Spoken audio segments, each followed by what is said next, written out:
We've got a trooper on the ground, and that is never a good sign. Let's take a look at how we got here and break this one down. It all starts with a pedestrian on the freeway, illegal in most states, including Minnesota. Normally, it's a very easy call for police. You just give them a courtesy ride to the nearest service station or to a place that's safe. But as you know, this call is going to be far from easy. And the first hint of something weird about this is the pedestrian is actually walking away from the nearest gas station.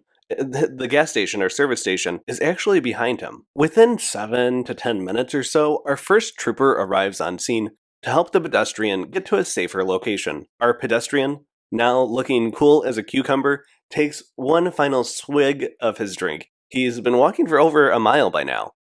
And reading the body language, it seems the pedestrian wants to keep walking down the freeway. And it seems like the individual in question starts walking away from the trooper, and he's coming up to a big interchange here. So the trooper, to protect everyone's safety, is going to step between him and that interchange that's coming up because there's a big on-ramp between I-694 and I-35W in the North Metro.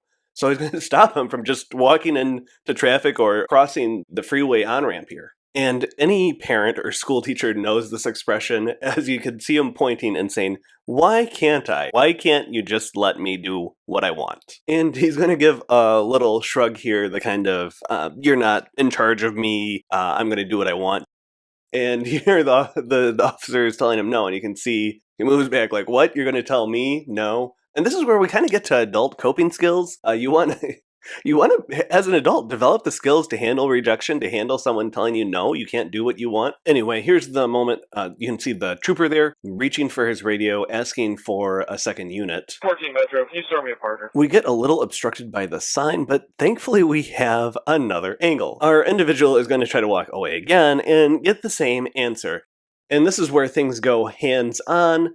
It looks like he reaches out at the trooper, and this is the point where the trooper has just decided he's had enough. And he's going to be east on 694 at W. We've got the exclusive dispatch audio. We'll let that play out. Metro's helping out 14. He's going to be with 1-1, going to be pushed up against spots.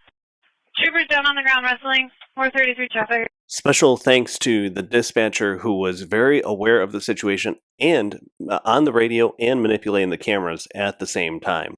Now, I want to be fair to the suspect in this case. At no point does he strike the officer, and I want to be explicit about this. He's also not accused of striking the officer. So this looks more like a matter of a bear hug as opposed to a street fight. As a rule of thumb, we actually don't publish street fights. That's the policy that we have here. Now, you saw the taser out. We did confirm the taser was never deployed.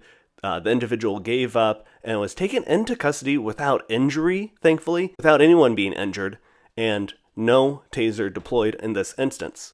But importantly, you don't have to take my word for it or the police's word for it, because we actually have a third angle on this incident. And take a look. It provides a third angle, and the benefit of some of these DOT cameras in Minnesota, of which there's about 1,100 of them, is they do provide a good sense for transparency in government and to allow citizens to see what's really happening out there. So, credit to the Minnesota Department of Transportation for providing this network for the citizens of Minnesota. Again, you can see it's really more of a scuffle.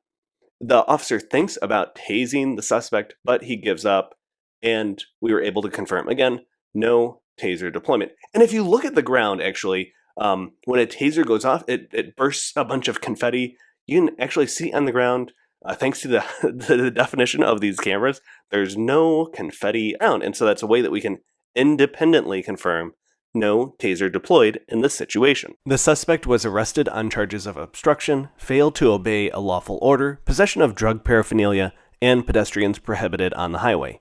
Next time, just let them give you a ride off the freeway.